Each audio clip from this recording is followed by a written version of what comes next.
Good morning everybody, I am Marinder Salman, PGT Commerce with the Ashram Public School. Now today, the same lesson, chapter number 9, Microeconomics, Theory of Supply, class 11 Commerce.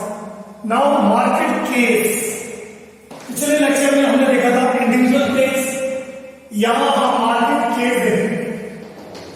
Now the other things being equal, when there is a positive relationship between price and quantity supplied by the seller, सारी चीजें सही है, equal है, लेकिन जो हमारा जो positive relationship है वो है प्राइस और सप्लाई के बीच में. जो एक बेचने वाले का जो क्राइटेरिया है वो यही है कि अगर प्राइस बढ़ेगी तो सप्लाई बढ़ेगी. इसका फंक्शन क्या है? हम इसका फंक्शन है एफ एक्स टी एक्स, जो कि चेंज हो रहा है.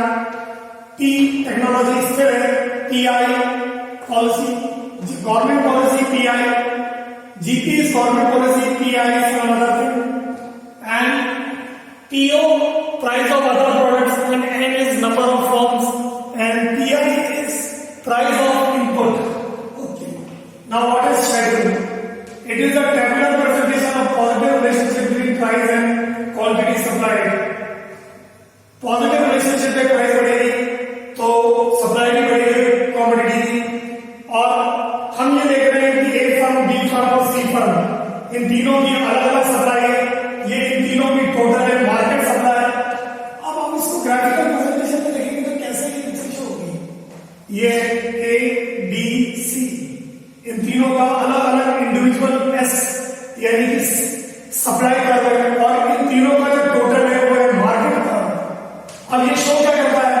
SM is summation of supply curve A B C, तीनों का जोड़ है, और market supply curve which represents the positive relationship between price and